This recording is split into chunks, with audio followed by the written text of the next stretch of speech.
I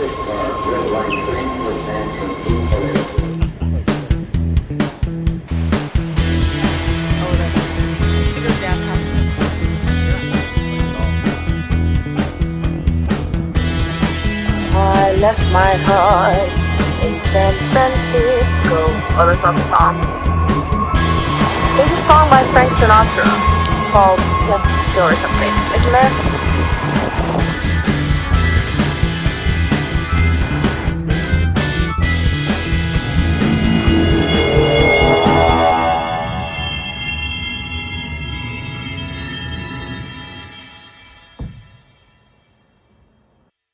What's up, everyone? Happy winter. Happy New Year. Actually, it's January 1st, 2025 right now that I'm filming this. This is not my typical background setup. I am in San Francisco for the holidays. I'm on winter break. Thank God.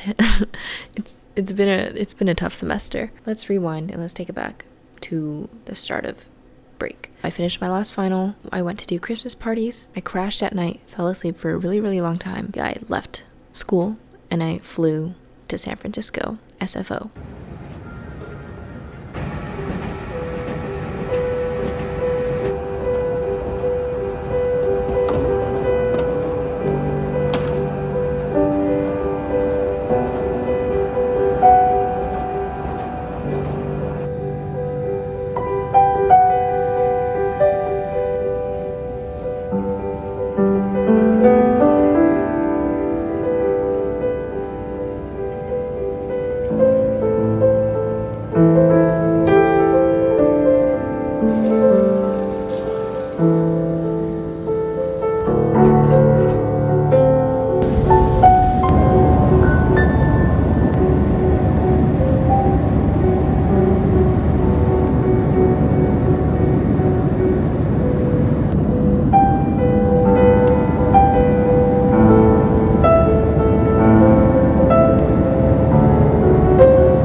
Located at either end of the building.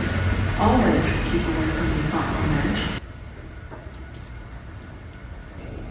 I got to the airport at like 10 p.m. last night just because I wanted more time at the airport. Yellow line train to airport scheduled to arrive at 10:26 a.m. canceled. My flight was at 6:30 a.m. and because of time differences, I got here at 9:30 a.m. I would say that I slept 3 hours total. I had a cup of coffee. Now I'm just waiting for the train.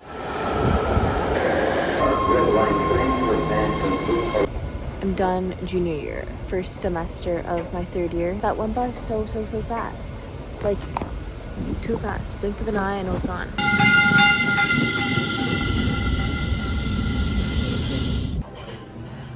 That's like that. That's the best. For the beef.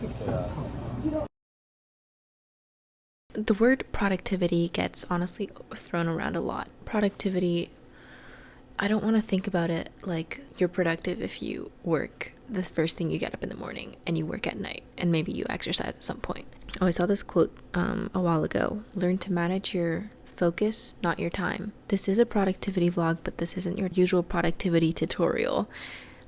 Because if you don't know who I am, I'm still a student. I'm in engineering. I'm in my third year of university, and I'm still trying to figure it out myself. So I'm not teaching you how to be productive. Let's navigate this together. So I'm sitting down January 1st. This video, I didn't plan it. I don't like to plan my videos. I just capture what happens in my life. And now I'm sitting down and reflecting on it. I'm kind of retrospectively seeing what I did to be productive. Because I think that this winter break has entailed a lot of rest and relaxation, but it has been one of the most productive weeks in a while because of all this reflection that's been going on.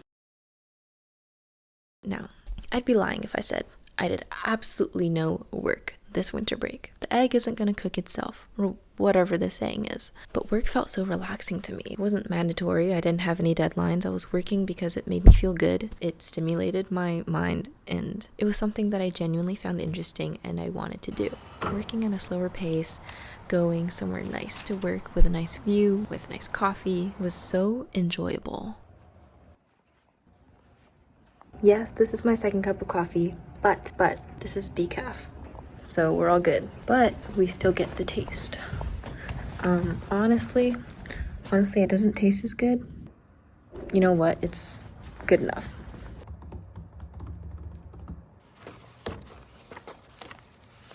I can't emphasize this enough, but I love writing so much. I journal every day, not even just because so this is okay, I'm not gonna go on a rant, but this is my issue with people doing things for the sake of doing things. I journal because I genuinely feel the need to. My brain doesn't tell me, oh, it's 9 p.m, time to journal. No, I don't really care about what time it is. I journal when my heart's like, oh my god, I have things to say. Let me pull out my journal.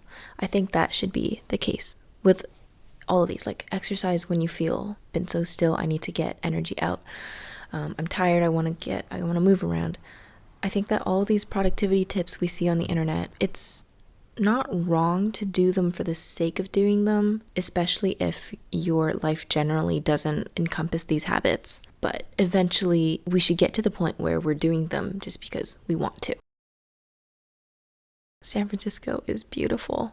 Especially in the winter, I love how it's not cold. It's just good weather. And beautiful sunset, Golden Gate Bridge. Something else that was amazing, opening the mind is incredible.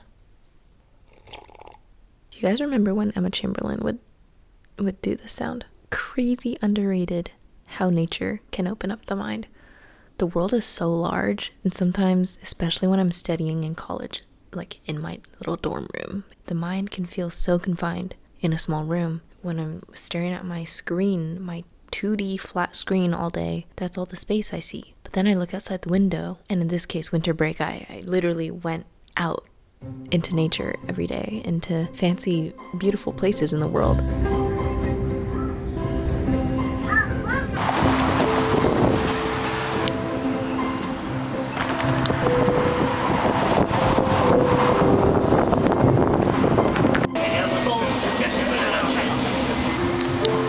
So cool.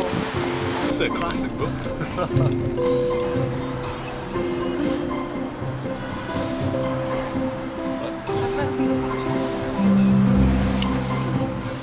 Al Gore book.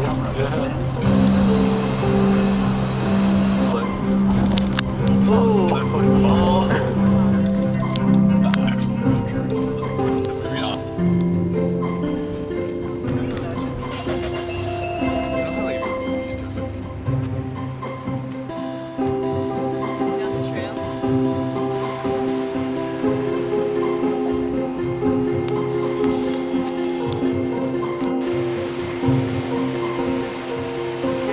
Oh, that's it.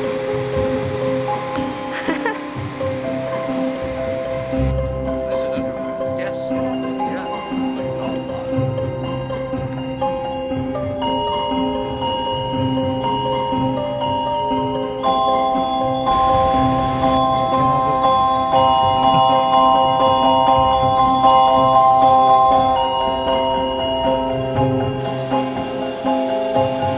I mean, we don't have to go all. We could just Is that zooming out? You're zooming in. Okay, then.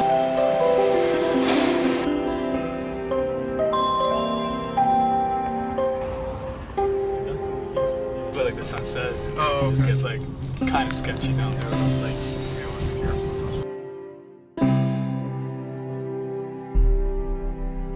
We also watched a bunch of movies, spent quite a bit of time on social media actually. Maybe a little more than I wish I did, but to be honest, no regrets, because now that I'm thinking about it, spending time on social media has this negative connotation to it. Brain rot content. Get off your phones, go out into the nature. Yes, that is so true. That's exactly what I just said. But I've actually been feeling really inspired by media I'm consuming.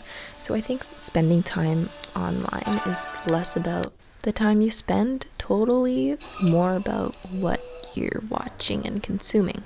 We watched Good Will Hunting. Amazing movie. Even more amazing than the movie is the backstory behind it. Matt Damon wrote this in college at Harvard. I didn't know that. And this is his breakout movie, and he made it so big. I also put an advanced Fourier system. I also want to read more. Everyone says that. I did actually read and finish the book that I started in the summer, No Longer Human. It was a great book. It wasn't my favorite book, but it was a great book.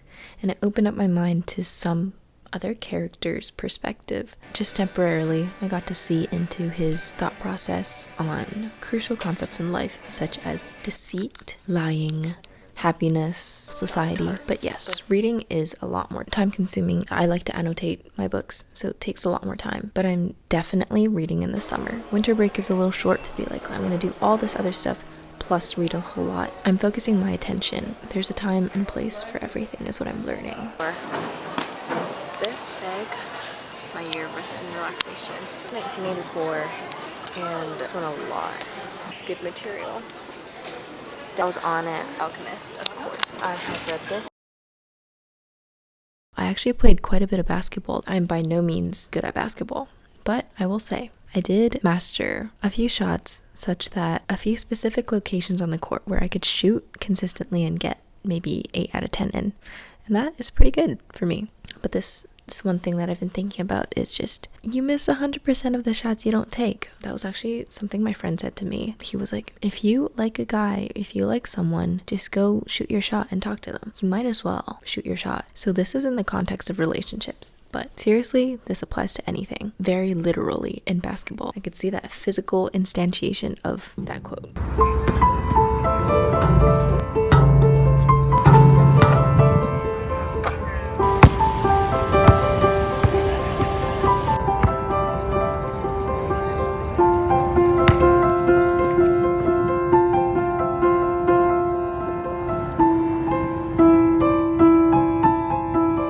Other goals for this break. I'm gonna do all the checklist things. That includes staying hydrated, cutting back my coffee intake, eating well, sleeping well. But all the checklist stuff doesn't mean anything if I'm in a constant state of stress. So the main goal of mine is to not have that tension in my head and to try to adapt slow living kind of lifestyle while still just being really, really present. I feel like that's really hard during the semester because when life is like on a constant go-go, you've got places to be, deadlines to meet, and exams to take. Oh, that is hard. That is very difficult to stay present. I tried really hard in the first 2-3 months of the semester, and I think it worked for the most part. But then, of course, as we got into finals, it got harder to stay present, and I kind of lost myself. I totally felt like I woke up from a coma after finals ended, and I hopped on that flight. It was like a transition state. Like in Inception, when you wake up from all those dreams, it's like, which one is reality? I think I'll really miss it. I've also been talking to some of my friends who graduated early. They're gonna miss it.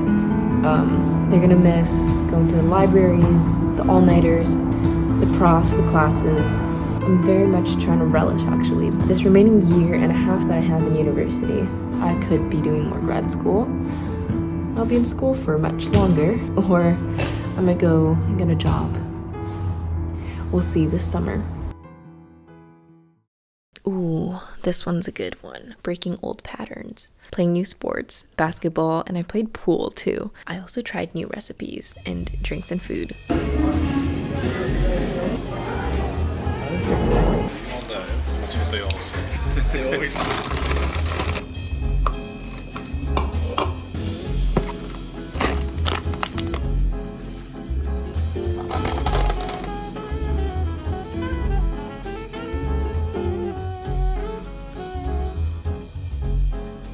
I have so many exciting things for the new year, for 2025. Such an exciting year. I hope not just for me, I hope for everyone. I hope each one of you, even if you don't have anything that you know of yet, stay hopeful and embrace the unexpected. So, if you made it all the way here, thank you, and I hope you have a good day today, tomorrow, and every day. I'll see you in my next video.